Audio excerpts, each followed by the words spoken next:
हमारे चैनल को सब्सक्राइब करें और बेल आइकन दबाना ना भूलें।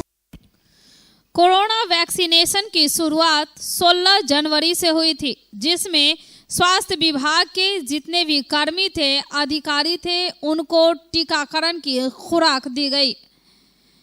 दूसरी खुराक शुरुआत हुई दूसरे चरण की 6 फरवरी को, जिसमें जो कोरोना के गाइडलाइन थे उसके हिसाब से जो कोरोना वॉरियर्स थे, जो कोरोना के काल में काम किए थे, जो कोरोना के काल में मेहनत किए थे और जिन्होंने अपनी जान हथेली पर रखकर उन लोगों की सेवा की थी जो कोरोना से जूझ रहे थे और जो कोरोना से परे हुए थे, उनकी मदद की। वैसे कोरोना कर्मवीरों को दूसरे चरण में वैक्सीनेशन की सुविधा उपलब्ध कराई गई।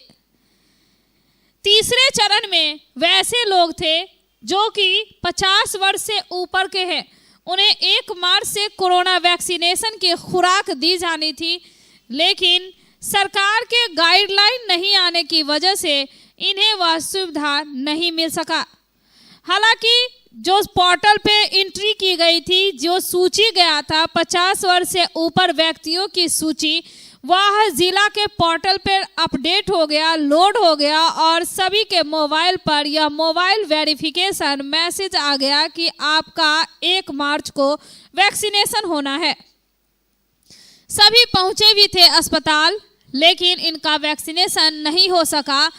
वहां से यह सूचना दी गई कि सरकार का गाइडलाइन नहीं आया है कि 50 वर्ष से ऊपर के व्यक्ति को किस हिसाब से और किस डोज में वैक्सीन दिया जाए। वर्ष 2020 कोरोना काल, जिसमें सारे पर्व भी थे, जिसमें सारी खुशियां छिन गई, वह कुछ हद तक तो वर्ष 2021 में सुधरा।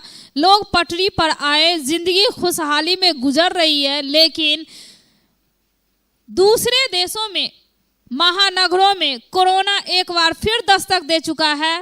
पुनः मुस्को भवन की तरह वहां फिर बढ़ते हुए मरीजों की संख्या को देखकर बिहार सरकार, मुख्य सचिव, मुख्यमंत्री ने सभी अधिकारियों को जिला प्रशासन को यह आदेश दिया कि विभिन्न चौक चौराहों पर मास्क चेकिंग अभियान तेज करें। जहां मरीज अगर पॉजिटिव मिलते हैं, वहां क्वारंटाइन के जगह पर वहां भी जांच की सुविधा उपलब्ध कराई जाए। और ऐसे ही दरभंगा शहर में 2 जगह चिन्हित किए गए थे जहां की कोरोना पॉजिटिव की संख्या भी मिली थी। एक तो बहादुरपुर लहरियासराय था, दूसरा तारडी का उजान, जहां 2 कोरोना पॉजिटिव मिले थे और वह एरिया वेरिकेटिंग कर दी गई थी और सभी जगहों पर 30 दंडाधिकारी की प्रतिनियुक्ति भी की गई थी ताकि वे वहां रहकर मास्क चेकिंग अभियान को तेज कर सके और नहीं रहने पर फाइन भी काट सके। यानी कोरोना गया नहीं है, वह उसका खतरा अब भी बना हुआ है। वैक्सीन आने के बाद कुछ हद तक तो इसका सुधार हुआ, लोग सुधरे, वैक्सीनेशन की 1 डोज दी गई और उसके बाद 28 दिन के बाद दूसरे डोज की शुरुआत होगी। यानी जो पहले ले चुके हैं, जो 16 जनवरी को लिए थे, वह 28 दिन बीतने के बाद उनका फरवरी में हुआ था और जो फरवरी में लिए हैं उनका अभी नहीं आया है दूसरे खुराक की शुरुआत। तीसरे चरण की शुरुआत 1 मार्च को की जानी थी, जिसमें 50 वर्ष से ऊपर के व्यक्ति को कोरोना वैक्सीन दिया जाना था। सरकार का गाइडलाइन नहीं आने की वजह से इन्हें वह सुविधा उपलब्ध नहीं दी गई। जैसे ही सरकार का गाइडलाइन आएगा, इनके मोबाइल पे मैसेज गया हुआ है, इनको यह सूचित कर दिया जाएगा कि आप आएं और आपका वैक्सीनेशन होना है। लोग जो है रजिस्ट्रेशन के लिए अप्लाई किए थे ऑनलाइन और उसमें आया था रजिस्ट्रेशन में कि 1 बजे दिन से 5 बजे दिन तक के बीच में आपका टीकाकरण होगा पारस हॉस्पिटल में। 1 बजे से हम लोग यहाँ लगातार जो है खड़े हैं, संपर्क में है, लेकिन इन लोग का कहना है कि अभी तक हमको कोई गाइडलाइन ही नहीं मिला है। तो अगर गाइडलाइन नहीं मिला है तो फिर हम लोग को मैसेज क्यों आया टीकाकरण का? पूरे देश में टीकाकरण हो रहा है, विद्युत रूप से जो है इसका प्रचार प्रसार हो रहा है। सारे चैनलों पर जो है दिया जा रहा है कि 1 मार्च से 60 वर्ष से ज़्यादा उम्र का या फिर 45 से जो 59 है, जो क्रोनिक डिजीज में आते हैं, उनका टीकाकरण किया जाएगा। और यहाँ जो है हॉस्पिटल के जो इंचार्ज है वो हम लोग को जो है कुछ बोल ही नहीं रहे हैं। बोल रहे हम लोग को गाइडेंस नहीं जानकारी नहीं है। जानकारी रहेगा तब ना आप लोग को कहेंगे, कुछ मालूम नहीं है। पूछे नहीं जो कि आखिर हम लोगों को मैसेज कैसे आया है। हाँ, तो मैसेज करते तो आप लोग को पढ़ने वाला नहीं है, कपड़ों पढ़वे नहीं किए। आए हुए थे, पहले तो रजिस्ट्रेशन करवाए, उसके बाद मैसेज आ गया कि 1 बजे से लेकर 5 बजे तक आइए, वहाँ हो जाएगा।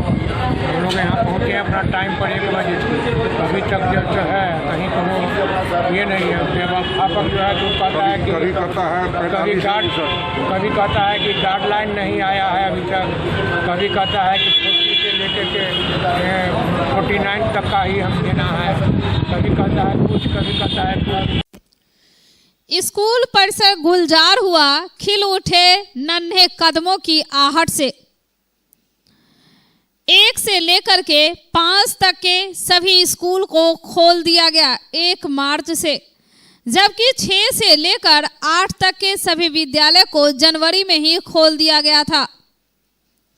कई महीनों बाद इनके कदम स्कूल में पड़े और स्कूल गुलजार हो गया। कोरोना काल के बाद शैक्षणिक कार्यक्रम प्रारंभ हुआ, जिसका उद्घाटन प्रभारी जिला अधिकारी सह विकास आयुक्त तने सुल्तानिया ने किया बंसीदास कन्या मध्य विद्यालय में। हालांकि सभी सरकारी और प्राइवेट स्कूलों को भी 1 से 5 तक के जो स्कूल थे उन्हें खोल दिया गया था। कई महीनों बीतने के बाद स्कूल का गुलजार हो गया बच्चों की किलकारी से। कोरोना काल में बंद थे, बच्चों के लिए खास एहतियातन बरता गया था कि बच्चे स्कूल में नहीं आएंगे क्योंकि उनकी हिफाजत नहीं हो पाएगी, और इसीलिए सरकार के गाइडलाइन की पूरी सुरक्षा के साथ, पूरे एहतियातन के साथ स्कूल को मार्च के पहले वीक में 1 तारीख को खोला गया है। वह भी सैनिटाइज करके, स्कूल को बेंच को सैनिटाइज करके, बच्चों की दूरी का ध्यान रख के, उन्हें सैनिटाइजेशन करके, अच्छे से मास्क लगाकर तब स्कूल में आने दिया गया। और सभी गार्जियन को भी पहले से ही इसके बारे में सतर्क किया गया था कि स्कूल का जो गाइडलाइन है, जो शिक्षकों का गाइडलाइन है, जिस हिसाब से स्कूल को चलाना है वह उसी गाइडलाइन पे बच्चे आएंगे, और वह भी कम की संख्या में ही, यानी कहे तो गिनती की संख्या अगर बताएं तो अगर 1 नंबर रोल नंबर है, बच्चा अगर 1 दिन आता है तो दूसरा 1 नंबर रोल का नहीं आएगा बल्कि 2 नंबर का आएगा। इस तरह से अंतराल करके बच्चों को स्कूल में आना है ताकि बच्चे सुरक्षित भी रहे, पढ़ते भी रहे, शैक्षणिक उनकी कार्यविधि चालू रहे और दूसरे बच्चे भी इसी तरह से अपनी कार्यविधि में लगे रहे। करके हम लोग इस एफर्ट को बहुत अच्छा बनाएं ताकि सब स्कूल में जो पठन पाठन का कार्य है वो अच्छे से शुरू हो पाए। घर में कई लोग ऑनलाइन या अन्य माध्यमों से पढ़ रहे थे, बट जो स्कूल में आकर, विद्यालय में आकर टीचर्स से सामने फिजिकल प्रेजेंस से होकर जो वो पढ़ाते हैं, उस माहौल में जिसमें आप दूसरे बच्चों से बात करते हैं, इंटरैक्ट करते हैं, टीचर्स से डायरेक्टली रूबरू होते हैं, वो माध्यम को किसी भी चीज से रिप्लेस नहीं किया जा सकता है। इसलिए बहुत महत्वपूर्ण है कि हम सभी कोविड-19 के मानकों को फॉलो करके सभी बच्चों को जीविका की तरफ से जो मास्क उपलब्ध कराए जा रहे हैं, 2 मास्क, वो सोशल डिस्टेंसिंग, सैनिटाइजेशन एवं जो हमारे मिड डे मील का खाना है उसमें भी सतत सभी जितने भी नियम है उनका अनुपालन करते हुए हम इस एफर्ट को बहुत सक्सेसफुल बनाएं ताकि हमारे जो स्कूल्स हैं वो एक एग्जाम्पल सेट करें कि कैसे हम आगे लीड करके कोविड के समय में, अब जब धीरे धीरे कई स्टेट्स में फिर से आ रहे हैं कुछ केसेस, कुछ बढ़ रहे हैं, वैक्सीन भी चल रही है पैरेलली, बट अगर पठन पाठन का कार्य ठीक होगा, बच्चे सुरक्षित माहौल में आकर एजुकेशन जो हमारा सबसे इम्पोर्टेंट हमेशा से रोल प्ले करता है किसी के भी लाइफ में, उसको ध्यान देते हुए आगे बढ़ेंगे तो हम डेफिनेटली इस बात को प्रूव करेंगे कि हम कोऑर्डिनेटेड एफर्ट से, सबकी सहभागिता से इस बीमारी को भी हरा सकते हैं। तो मैं उम्मीद करता हूं कि इसी तरह से आगे हम एफर्ट, एक छोटा छोटा एफर्ट लेकर आगे बिल्ड करें। जो बिहार सरकार एवं शिक्षा विभाग ने निर्णय लिया है उसको हम सफल बनाते हुए बीमार नहीं रहा लाचार, हो रहा मुफ्त उपचार। हड्डी नस रोग से संबंधित गंभीर बीमारियों का मुफ्त में इलाज। इंतजार किसका, जाएं सर्राफ ऑर्थो एवं स्पाइन सेंटर और दर्ज कराएं प्रधानमंत्री जन आरोग्य योजना में अपना नाम। विश्व की सबसे बड़ी स्वास्थ्य सुविधाओं का उठाएं लाभ। आधुनिक ऑर्थोपेडिक सुविधा, ऑर्थोस्कोपी, स्पाइन सर्जरी, फ्रैक्चर का अत्याधुनिक इलाज। डॉक्टर SN सर्राफ, डॉक्टर अभिषेक सर्राफ, रीढ़ हड्डी और नस रोग विशेषज्ञ डॉक्टर प्रियंका बी सर्राफ, स्त्री और प्रसूति रोग विशेषज्ञ DMCH के सामने लहरियासराय। विधि व्यवस्था की तैयारी को लेकर प्रमंडलीय आयुक्त राधे श्याम शाह की अध्यक्षता में बैठक आयोजित की गई। बैठक में 65 वर्ष से ऊपर के 58 संविदा कर्मियों के 1 वर्ष की कार्य अवधि विस्तार की सूची विचार हेतु रखा गया। इनमें दरभंगा के 15 एवं समस्तीपुर के 43 कर्मी शामिल है। प्रमंडलीय स्तरीय चयन समिति द्वारा इस पर सहमति प्रदान की गई। बैठक में बिरौल के अफजला डुमरी को बस पड़ाव के रूप में अधिसूचित करने का प्रस्ताव रखा गया तथा मधुबनी के बेहट बस पड़ाव की जमाबंदी राशि निर्धारित हेतु प्रस्ताव रखा गया। बेहट बस पड़ाव का पूर्व में जमाबंदी राशि 22.99 लाख रुपए था, जिसमें 15% बढ़ोतरी कर 26.45 लाख रुपए कर दिया गया। आयुक्त के सचिव द्वारा बताया गया कि प्रत्येक 3 वर्ष पर जमाबंदी राशि में 15% बढ़ोतरी करनी होती है। आगामी होली एवं शब बारात त्योहार के दौरान शांति व्यवस्था बनाए रखने को लेकर जिला, अनुमंडल, थाना एवं OP स्तर पर शांति समिति की बैठक कर लेने के निर्देश दिए। संवेदनशील स्थलों पर मोहल्ला स्तर पर शांति समिति की बैठक करा ली जाए। उन्होंने उपस्थित पुलिस अधीक्षक को संवेदनशील स्थलों एवं कब्रगाहों के समीप पुलिस की प्रतिनियुक्ति करा लेने के निर्देश दिए गए। बैठक में शराब विनष्टीकरण एवं सभी थानों में CCTV के अधिष्ठापन की भी समीक्षा की गई। पुलिस अधीक्षक मधुबनी डॉक्टर सत्य प्रकाश ने कहा कि मधुबनी के सभी थानों में CCTV का अधिष्ठापन कर दिया गया है। पुलिस उपाधीक्षक मुख्यालय समस्तीपुर सह प्रभारी पुलिस अधीक्षक समस्तीपुर ने बताया कि समस्तीपुर के 21 थानों में CCTV लग गए हैं। वरीय पुलिस अधीक्षक बाबूराम द्वारा बताया गया कि CCTV एवं उसके उपकरण तथा फुटेज का अनुसरण जिला स्तर पर किया जाता है। इसका अनुसरण राज्य स्तरीय निगरानी समिति द्वारा भी किया जाता है। आयुक्त महोदय ने शराबबंदी अभियान के अंतर्गत जब्त वाहनों की नीलामी ससमय करवाने के निर्देश दिए। नीलाम पत्र वाद की भी समीक्षा की गई। होली एवं शब बारात त्योहार के मद्देनजर आपराधिक प्रकृति के लोगों पर धारा 107 के तहत कार्रवाई प्रारंभ कर देने के निर्देश दिए गए। इसके लिए वैसे लोगों को चिन्हित करना प्रारंभ कर देने का निर्देश दिया गया। साथ ही CCA की धारा 12 एवं 3 के तहत गंभीर आपराधिक प्रवृत्ति के लोगों को क्षेत्र के बदर की कार्रवाई करने के निर्देश दिए गए। आयुक्त के सचिव दुर्गानंद झा ने कहा कि जिन बस स्टैंडों की बंदोबस्ती कराने की आवश्यकता है वहां के जिला अधिकारी प्रस्ताव उपलब्ध करा दें। प्रमंडलीय आयुक्त ने कहा कि बस स्टैंडों पर प्रकाश एवं CCTV की व्यवस्था कराने के निर्देश सभी जिलाधिकारी को दिए गए हैं। बैठक में समस्तीपुर के जिलाधिकारी शशांक शुभंकर, जिले दरभंगा के प्रभारी जिलाधिकारी तनय सुल्तानिया, वरीय पुलिस अधीक्षक बाबूराम, मधुबनी के पुलिस अधीक्षक डॉक्टर सत्य प्रकाश, आयुक्त के सचिव दुर्गानंद झा, समस्तीपुर के प्रभारी पुलिस उपाधीक्षक उप निदेशक जनसंपर्क नागेंद्र कुमार गुप्ता मौजूद थे।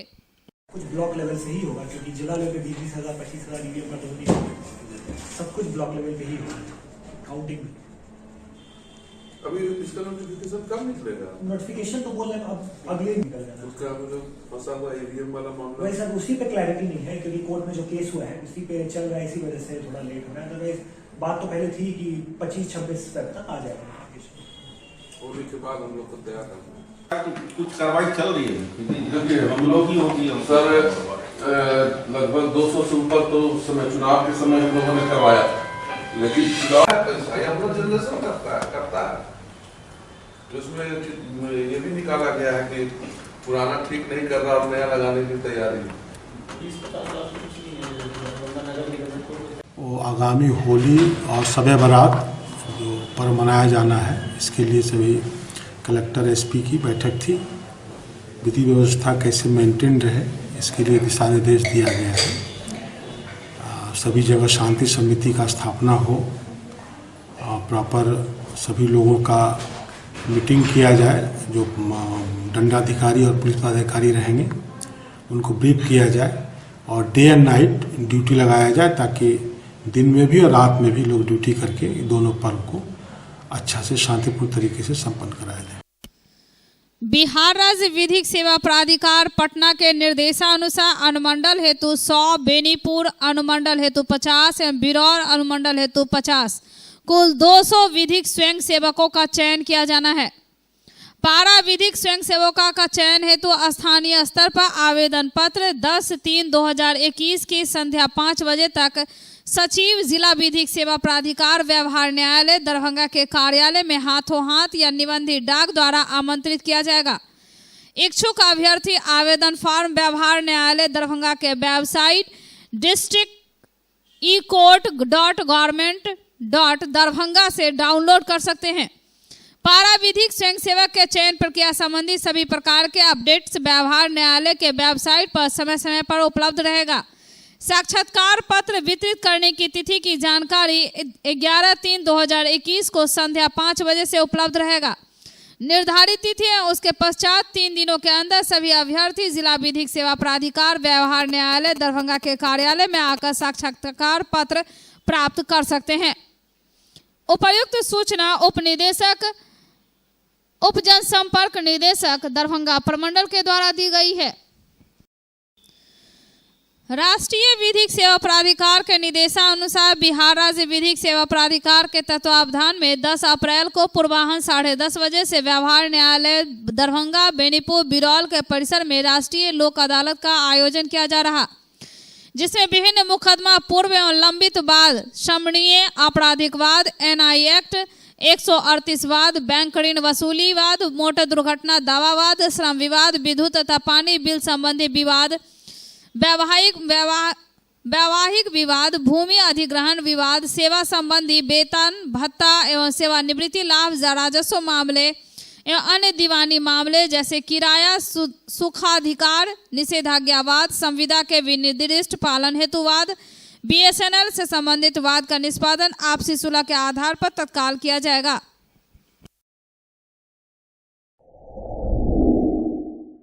Global health care and diabetes research centre, जो बिहार में पहला अंतर्राष्ट्रीय तकनीक एवं आधुनिक सुविधाओं से लैस सुपर स्पेशलिटी डायबिटीज केंद्र है, जहां एक छत के नीचे डायबिटीज से संबंधित सारी सुविधाएं मौजूद हैं, जैसे कि diabetes heart care, diabetes eye care, diabetes neuro care, diabetes foot care, diabetes pharmacy और डायबिटीज प्रयोगशाला। पता जीसस एंड मैरी स्कूल के पास, रहमगंज, दरभंगा, बिहार। नाका नंबर 2 से बीती रात चोरों ने सोलर लाइट की बैटरी को ही चुराकर चंपत हो गए। स्थानीय लोगों ने इस बात को लेकर डर का माहौल बना हुआ है। लोगों का कहना है कि जिला प्रशासन से मांग करते हैं कि रात्रि गश्ती बढ़ाई जाए, जिससे इस तरह की चोरी की घटना पर लगाम लग सके। नाका नंबर 2 शनिदेव स्थान पर कई वर्षों से यह सोलर प्लेट लगी हुई है और जिस समय में लगा था उस समय में बढ़ रहा था, 1-2 साल बढ़ा, उसके बाद बढ़ा नहीं। इसके कारण उसमें बैटरी था, सरकारी माध्यम से खराब था, पब्लिक के नज़र में, पब्लिक जागरूक नहीं था, उस समय बढ़ता तो ध्यान देता। हम लोग अचानक सुबह में आए, देखते हैं इसमें से तार हटा हुआ है और पेटी उटी टूटा हुआ है। कोई आदमी का नज़र पड़ा तो बोला कि बैटरी चोरी हो गया, बैटरी चोरी हो गया। तो कारण अब जो अज्ञात चोर है, कौन है नहीं है, कहाँ से आया, कैसे ले गया, भगवान जाने। हम लोग को पता चला सुबह में और रह गया। मंदिर पर भी गया था, मगर कोई तरह का क्षति नहीं किया। जो उसमें से कुछ खुदरा पैसा $5 का 10 का जो चुन चान के अपना ले गया, कोई तरह का मंदिर का क्षति नहीं किया था, मगर बैटरी अवश्य ले गया। ऑल इंडिया यूथ फेडरेशन जिला परिषद के द्वारा राज्यव्यापी आह्वान पर विभिन्न मांगों को लेकर आक्रोशपूर्ण प्रदर्शन किया गया।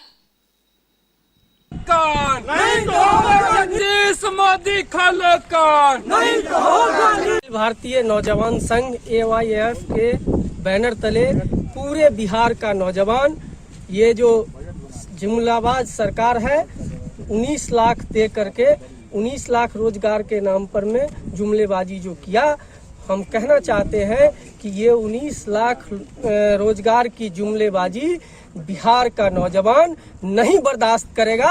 तुमको रोजगार देना ही पड़ेगा।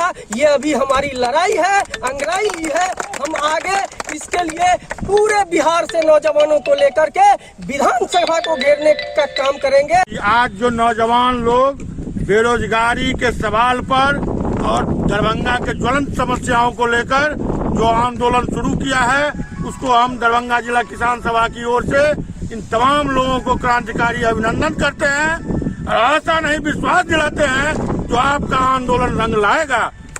आज स्थिति यह है कि पूरे बिहार के अंदर बेरोजगारी के कारण आपराधिक घटना में बेतहाशा वृद्धि हो रही है। रोज हत्या, लूट, अपहरण जैसी घटनाएं दिन ब दिन बढ़ती जा रही है।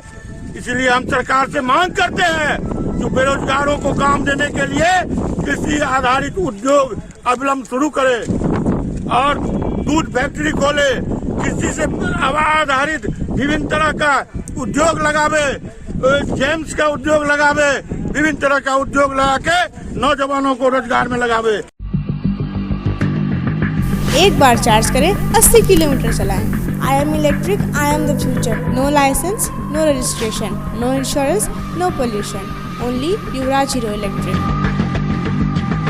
हीरो इलेक्ट्रिक करें सालाना 36,000 रुपए से भी ज्यादा की बचत। Easy finance available.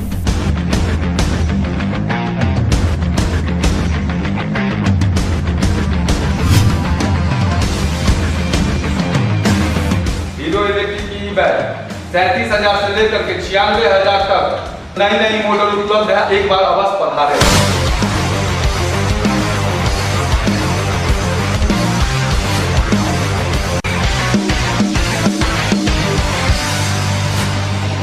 नमस्कार, युवराज हीरो इलेक्ट्रिक में आप सबका स्वागत है। Yuvraj Hero Electric, Saidnagar, Acme road, Laheria Sarai, Darbhanga. विकास पुरुष मुख्यमंत्री नीतीश कुमार का 70वां जन्मदिन के शुभ अवसर पर विकास दिवस जदयू परिवार की ओर से मनाया गया पॉलिटेक्निक चौक के पास, जिसमें जदयू के कार्यकर्ताओं ने बढ़ चढ़ का हिस्सा लिया और कटे केक भी। पूर्व केंद्रीय मंत्री वरिष्ठ नेता अली अशरफ फातमी, नगर उपाध्यक्ष अनिल बिहारी खट्टिक,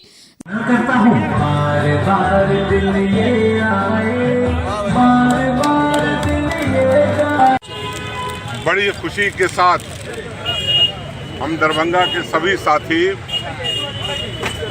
माननीय नीतीश कुमार जी जो आज 70 साल के हुए, आज उनका हम जन्मदिन मना रहे हैं। मैं उनको तो बधाई देता ही हूँ, लेकिन उसके साथ साथ बिहार के और पूरे देश की आम लोगों को भी आज के दिन मैं नीतीश कुमार जी के जन्मदिन पर बधाई देता हूं। ऐसे जब बड़े लोग पैदा होते हैं तो देश आगे बढ़ता है, प्रदेश आगे बढ़ता है, आम गरीब लोगों को फायदा पहुंचता है। नीतीश कुमार जी ने अपनी पूरी जिंदगी एक तरह से लगा दी लोगों की खिदमत के लिए, और यही कारण है कि आज बिहार किसी भी राज्य से पीछे नहीं है। दिन है हमारे मुख्यमंत्री बिहार के विकास पुत्र, और हम लोग अति पिछड़ा जाति से आते हैं। मैंने फातमी साहब से और पूरा जनता दल यूनाइटेड के परिवार को इनवाइट देकर मैं 70 किलो का लड्डू केक, 70 किलो का एक लड्डू और एक केक काट के सब गरीब आदमी को खिलाए हैं, और कॉपी कलम कपड़ा गरीब आदमी को बांटे हैं।